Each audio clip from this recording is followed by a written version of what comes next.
Estamos con Valentina Rota, académica, profesional de la Oficina de Género y Sexualidad de la UNCE, y con quien queremos conversar sobre los cuestionamientos a la guía de sexualidad afectiva del Mineduc y la importancia que tiene la educación sexual integral en nuestros niños, niñas y adolescentes. Hola. Bienvenida, ¿cómo estás? Bien, gracias por invitarme. Hola, gracias Valentina por estar aquí esta mañana.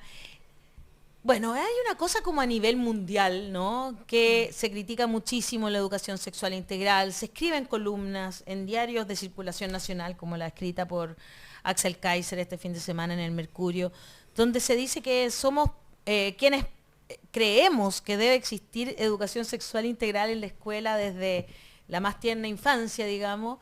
Somos unos degenerados que estamos pensando en sexualizar a los niños y niñas. Para dominarlos. Ah, para dominarlos, sí, chuta, ya. No, ya. O sea, son unas cosas muy bien que le hayas puesto ahí el acento en eso. ¿Qué le podríamos responder a esa gente, Valentina, desde tu punto de vista? ¿Y qué importancia tiene la educación sexual integral en niños, niñas y jóvenes? Bueno, mira, yo creo que comenzaría con ellos con una pregunta. ¿Cuál es el miedo que tienen? ¿A qué se debe ese miedo tan grande? ¿Qué es lo que no quieren que se vea? Con mis hijos no. Claro. ¿Miedo a qué? ¿Cuál es el miedo? Exactamente. Entonces, yo empezaría de una manera amable preguntándoles a qué se debe el miedo que tienen en estas formas de abrir, de mirar, de visibilizar las diferencias y las distinciones de personas que somos, ¿cierto? Y sabemos bien que la EIS o la GESI, que es exactamente lo mismo, protegen, enseñan y permiten que las niñeces puedan tener una vida sexual y afectiva sana. Previenen la violencia de género, además. Entonces, mi pregunta entonces, después de esa explicación que les daría, sobre todo al caballero que tú mencionas, es, bueno, entonces si tú ya sabes que esto ocurre, que las niñeces van a saber los límites de su cuerpo, van a conocer su cuerpo, van a generar relaciones afectivas sanas, van a tener conocimiento de qué le ocurre a sus emociones y de que nos representamos en esta sociedad de distintas formas y sentimos de distintas maneras, ¿por qué sigues temiendo? Ellos dicen que esa educación debería dársela a la familia. Pero no se la dan tampoco. Bueno, es que eso, por eso lo pregunto, porque en el fondo dicen, no, es que eso es, con mis hijos no, es que la familia se le dará la educación que estime y tú lo estás hipersexualizando o lo estás con alguna doctrina o algún pensamiento que va hacia un sector, no lo notan como objetivo. Eso es lo que yo he percibido, que es como que está direccionada esa educación sexual. No sé si... Sí, claro, lo que pasa es que yo creo que ustedes tienen muy claro de qué sectores políticos e ideológicos estamos hablando, ¿cierto? Sí. De quiénes son quienes se oponen a este tipo de educación. La normativa del Ministerio de Educación, la 768, que luego fue cambiada por la 812, habla simplemente de garantizar la identidad de género de niñas y niños dentro de los espacios escolares, es decir, no dañarlos, no provocarles problemas. El 11% de los suicidios juveniles corresponde a niños que no han logrado ser aceptados o aceptadas en las escuelas, y eso es una cifra muy grande. Altísima. Altísima, es una cifra muy alta. Tenemos un caso hace poco, ¿cierto?, en una escuela en que la niña dejó una carta y dijo ya no doy más, porque la escuela no aceptaba su tránsito. Entonces...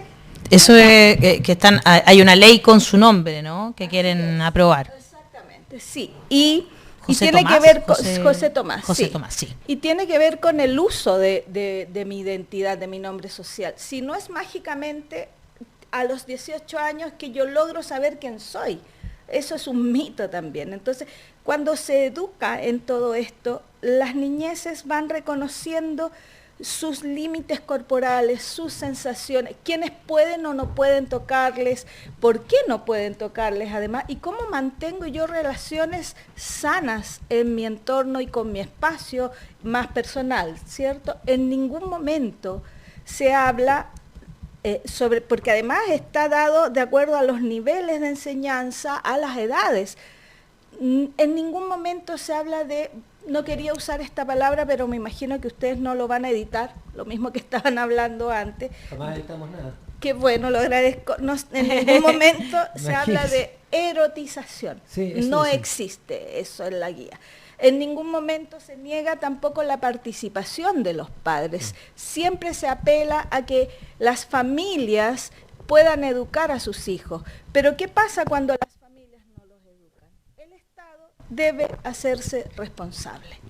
El punto es, voy a insistir en un punto, yo estoy de acuerdo con usted, pero quiero dejarlo clarito, que si educa, ellos dicen, no, pero ¿por qué se mete el Estado en algo que es de la familia? Entonces uno dice, bueno, porque no todas las familias lo hacen. Ya, pero si yo quiero que el Estado no se meta, ¿por qué se mete igual? ¿No? ¿Me explico, no? Uh-huh. O sea, ¿por qué insisten en el colegio en pasarles cosas que le voy a decir yo en mi casa a mi hijo? Porque además los confunden. Es el argumento, pues. Y van a salir muchos niños gay que no deberían ser. A ver, ¿eso es desconocimiento e incultura, es mala fe? Sí, todas las anteriores yo diría. y es una forma de invisibilizar las diferencias que existen dentro de nuestra sociedad, ¿cierto? Pero fíjate una cosa, voy a volver a repetir lo que he dicho en otras partes. Existe un aumento de personas, no solo en nuestro país, en eso estamos de acuerdo, ¿cierto? En otros países, que lee el título de la canción y no lee la canción completa. Y eso es lo que pasa con la acusación hacia el ministro, ¿cierto? Leen el encabezado y no profundizan en lo que ahí está ocurriendo, en lo que realmente pasa, porque además esta carilla del ministerio ya fue apelada y ya dijeron en el 2018 no al lugar si es una cartilla educativa. Y eso está pasando mucho, sobre todo en redes sociales, y los medios de comunicación están transformando, no quiero decir deformando, están transformando la información. Y ustedes ya han dicho varias veces quiénes son quienes manejan estos medios de comunicación. Sí. Bueno, ahí es muy interesante lo que tú dices, Valentina, porque esa es la razón por la cual y esa es la que me da pena, que solo una parte sale y que los medios de comunicación sabemos que tenemos problemas de audio, ya sí, lo sabemos. Muchas gracias por informar. Es como cuando te dicen, ¿estás gordo? Sí, sé que estoy gordo. No deberían decirte exacto, eso. A nadie deberían decirle, no, pero me han preguntado hasta si decirlo. estoy embarazada por la red. Oye, bueno, sabemos que hay una parte, ¿no es cierto?, de la sociedad que maneja los medios de comunicación y se pone solo un discurso o le dan validez a un discurso que no debería tenerla. Porque nosotros los medios de comunicación también tenemos una labor, que es ser un aporte a la sociedad, ser un aporte a la democracia. Y si queremos proteger a niños, niñas y adolescentes, bueno, la manera de hacerlo es justamente que tengan educación sexual integral para poder protegerse, además de manera como... estamos hablando de una cosa que es como objetiva, no es una cosa que tenga que ver con la moralidad de cada familia, digamos, ¿no? Y ahí es donde también hay como una discusión que es interesante, que tiene que ver con quizás, por ejemplo, una familia muy católica o una familia muy cristiana, ¿no? Que no quiere informar sobre estos temas a sus hijas e hijos. También es importante que ellos tengan una educación bueno, claro, que sea sí, como más... Sí. Que separe la iglesia del Estado, digamos. Sí, ¿no? la promoción de los derechos de la infancia, el bien superior de los niños, siempre debe ser prioridad. Eso yo creo que aquí estamos totalmente de acuerdo. Entonces, volviendo a la pregunta anterior, si esas familias, y además rompamos el esquema de padres y madres, cuidadores, cuidadoras, ¿cierto? 2 madres, 2 padres, una tía, una abuela, si esa familia, si esa persona adulta que está a cargo de esta niñez no tiene las herramientas y las capacidades suficientes para enseñar una educación sexual en su casa, es deber del Estado y de las escuelas que pertenecen al Estado, aunque sean privadas, educar. Pues eso en todo orden de cosas. Esto es uno, obviamente el Estado se preocupa de enseñarle historia, de enseñarle, no sé, todo, porque en el fondo la casa no va a poder enseñar la historia como quiera. Entonces el Estado le enseña cosas que como deber del Estado. Y la sexualidad es parte de eso. Aquí hay una cuestión. El embarazo adolescente, en los países en que están mucho más, tienen mucha más educación sexual integral, han bajado considerablemente. Así porque es. los cabros no saben, aunque digan, el choro, no saben cómo se previene, cuándo. Porque no te puede explicar tu amigo, po. Bueno, Y por menos eso el digo, porno, que es una el cuestión embarazo terrible. adolescente es una cuestión que baja considerablemente en los países en que hay educación sexual. Mira, yo te voy a hacer una experiencia. Pero te puedo interrumpir Pero ahí. usted es la dueña aquí, pues, por Gracias. favor, Valentina. Ahí voy a hacer una pregunta terrible yo, Diga, porque diga. es efectiva la cifra que tú das. Ha bajado en aquellos países que tienen una mayor promoción de la educación sexual, pero también tiene que ver con los límites. Entonces, todos los embarazos adolescentes o de niñeces tienen que ver solamente con pololeos. No. Por supuesto. Entonces, enseñar educación sexual integral previene. Sí. Y eso es fundamental. Por eso vuelvo a la pregunta inicial, ¿por qué no quieren que se enseñe? Bueno. Y es interesante, cuando lo planteamos así, de hecho, me imagino que deben quedar como incluso medio asustados. Claro. ¿No? En el colegio de mi hijo, el colegio de mi hijo es católico. ¿Ya? Y a mis dos hijos que ya egresaron, hubo clases o profesora adelante, o sea, que enseñaba, sacaba un condón, pescaba una plátano y le enseñaba a ponerlo. Colegio católico, etcétera, le enseñaba a poner el condón, le mostraban yo sé que esto es súper básico, pero hay una cuestión de entender que va más allá de que yo crea o no crea en los medios de Sí, producción, pero etcétera. no solo eso, sino que tampoco es solo eso la educación no, sexual. eso, por eso Sí, dije, es ¿qué pasa? importante decirlo, porque lo Sí. que pasa es que después Es que lo que quise argumentos es- como el tuyo se utilizan Pero para no he decir que le terminado. van a enseñar en kinder a poner un Así condón a es. los niños. No he dicho eso, lo que digo es Si que- minimizamos a eso la educación sexual. No, Eso no, es sí, lo que no quiero estaba dejarlo. minimizando. Lo que quería decir es que hay algunos colegios que, aunque sean católicos, comparado con lo que acá dijimos, que no queremos que se sepa nada, porque la niñita tiene que llegar virgen al matrimonio, ¿no es cierto? Es el principio que hay detrás, y no sé qué, no sé cuánto más. Hay colegios que dicen, no, ¿sabes qué? Esto, la formación nuestra es católica, creemos en Cristo, bla, bla, bla, bla, pero obviamente vamos a hacer todos los pasos que existan en términos de que el chico salga defendido, que conozca, que sepa, que prevenga, no sé, todas esas cosas. Claro, pero yo estoy de acuerdo con Alejandra. Aquí hay que ser muy cautelosos y cautelosas en lo que decimos, Exacto. ¿cierto? La última etapa de mi enseñanza de educación sexual integral tiene que ver con la prevención del embarazo. Sí. Porque estamos acostumbradas y acostumbrados en este país y en varios otros que la educación sexual tiene que ver con lo punitivo, con lo restrictivo y con el embarazo, ¿cierto? Claro, como Y con, eso- con el coito y el embarazo. con el claro. coite. Y para las mujeres es un poco censurado, por no decir mucho, y para los hombres entonces les enseñamos cómo estar bien en ese aspecto, pero bien entre comillas. Pero ¿qué pasa entre medio de esto? Si la sexualidad no es solamente, voy a usar una palabra porque todos quienes escuchamos somos adultas y adultos, la sexualidad no es solamente la penetración. La sexualidad es mucho más que eso, y no es solamente las relaciones sexoafectivas que yo pueda tener con una pareja de mi género, de otro género, etcétera. En eso estamos más que claros. Sin embargo, las niñeces, las primeras infancias, necesitan también tener una educación sexual integral, porque también tienen emociones, Ujú. porque también van creciendo. ¿Y como qué cosas, por ejemplo? Vamos a lo práctico. Los límites corporales, los límites de los cuerpos, cuáles son las partes de mi cuerpo, cuáles son mis genitales, qué pasa con mis genitales, cómo me los puedo limpiar, qué siento yo enojo, cómo me siento bien o mal con otra persona, no porque tenga un amigo o una amiga es mi pololo necesariamente, ¿cierto? Sí. Eso es educación sexual integral, cómo genero amistades, ¿Cómo vamos- le digo a los adultos que están a mi alrededor? que no Yo, quiero ¿verdad? darles un beso, Exacto, que no los quiero obligues, abrazarlos.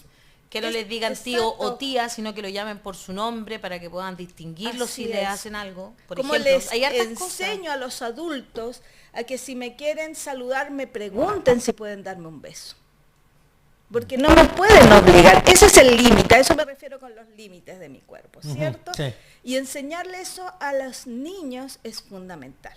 Entonces, si solo lo llevamos a la parte reproductiva, estamos dándole el favor a todos estos personajes que tienen tanto temor. No, es mucho más allá.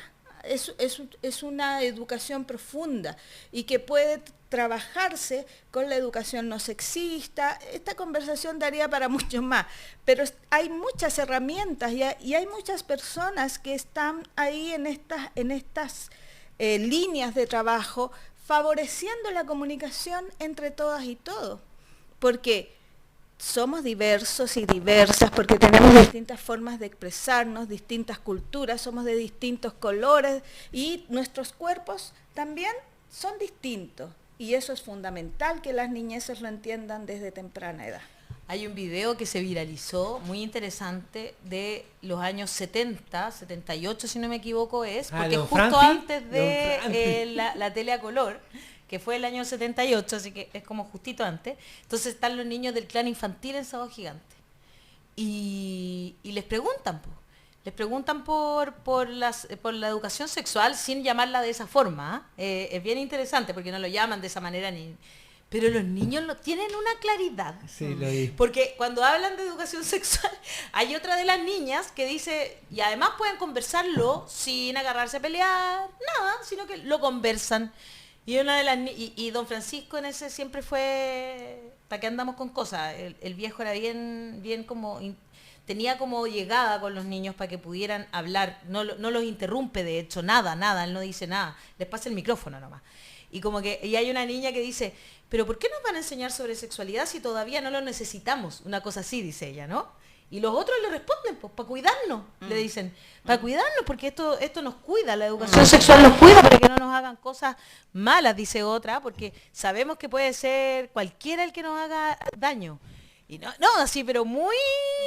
Además llama mucho la atención que en esa época ya se hablara de eso sin atado, digamos. Además tiene que ver con cómo me relaciono yo con las y los otros, ¿cierto? ¿De qué forma me voy a relacionar yo? ¿Cómo converso? ¿Cómo comienzo a sentir amistad, a sentir compañerismo con las otras personas? Y por Dios que no nos hace, nos hace mucha falta, ¿cierto? Claro. Eso es súper importante. Mi compañera de la UNCE se ríe mucho de mí porque en X reunión yo me acordé de una serie, de una de las íconos feministas, ¿cierto? Jane Fonda. Sí. Hija de Henry Fonda. Exacto, cuando tenía la serie Barbarella. Qué buena, claro que sí. Claro, aquí como que no la vieron mucho, entonces era como un ícono feminista de esa época que tiene que ver con lo mismo. Y ella sigue siendo una activista feminista, ¿no? Ella y su amiga Lily Tomlin, que son muy secas. Sí. Hoy en día hablan de la sexualidad de las mujeres en la tercera edad, digamos. Y por prevención también, porque ella fue una niña abusada. Exacto, ella fue una niña abusada. Entonces, esa es su forma en que ella se da cuenta, y muchas otras mujeres, ¿no? Cómo debemos ir educándonos para la prevención, para las mejores relaciones hacia una sociedad no sexista. Es fundamental. Exactamente. Yo creo que es muy importante que hagamos esta salvedad, ¿no? Sí, no sé si puedo hacer una pregunta más, ¿no? Sí, por supuesto, sí. No, respecto de lo que pasa con el ministro de Educación, tengo entendido que el programa que está viene desde Bachelet o de Piñera 2. Segundo gobierno de Bachelet. El segundo Bachelet. Entonces, acusaron al ministro de una cuestión ¿qué pasa con los otros ministros? Ahora lo pueden haber acomodado, no sé, siempre hay cosas que ir mejorando. Pero ¿a qué voy a acusar a un ministro si todos los... ¿Qué vaya a llamar a los otros ministros para acusarlos también? Es absurdo, ¿no? Es lo que te decía al principio. Eso ya fue llevado a la Corte Suprema y la Corte Suprema dijo el 2018, no al lugar. Esto está bien esto. Efectivamente una carilla educativa. Entonces yo estoy totalmente de acuerdo con quienes han dicho que hay un sesgo homofóbico muy grande. Sí. Y volvemos a los mismos personajes, ¿no? Sí, siempre son los mismos. Al mismo lugar nuevamente. No, quería recalcarlo, quería que lo dijera usted porque hay que recalcarlo. Aquí usted sí, clarita. Bueno, ahí hay una cuestión que tiene que ver efectivamente con una homofobia enorme que está detrás de esta acusación constitucional. Si es lo que hay, porque ellos lo han dicho, o sea, han dicho que, bobadilla, pues, que lo llevan, claro, por la sexualidad del ministro, que por supuesto que no tiene nada que ver. Patea al estómago que hay un ministro homosexual, pero es absurdo, si estamos hablando de educación, bueno, ya. En fin. No, pero nosotros aquí vamos a estar dando la pelea. Por supuesto que apoyamos que existan educación sexual integral en las escuelas, porque además previene el bullying también. Previene, como tú hablabas de la ley José Tomás, por ejemplo. Ojalá no tengamos más leyes con nombre, que eso significa entonces que hemos avanzado. Hay una en víctima esto. detrás, efectivamente. Muchas personas que dejan su educación, la dejan justamente porque sufren bullying. Y son personas que pertenecen a la comunidad LGBTQI+, claramente, digamos. Eso es así y eso es una realidad que tenemos que enfrentar. Y a veces, perdón que te interrumpa, Alejandra. Pero por favor, al revés, Valentina, gracias. Y no pertenecen necesariamente a las diversidades sexogenéricas, sino que las apoyan, las comprenden, son personas que tienen un cariño, una amistad, porque somos personas iguales a todas las personas, ¿cierto? No hay una distinción. Y estas amistades también sufren el mismo daño, el mismo dolor y las mismas heridas. Muy bien, muchas gracias, Valentina. Muchas gracias. Gracias a ustedes. Académica de la UNCE, que estuvo aquí conversando con nosotros sobre educación sexual integral y afectiva también, que es muy Afectiva importante. también. Muchas gracias, Valentina. ¿De qué? Un placer. Muchas gracias.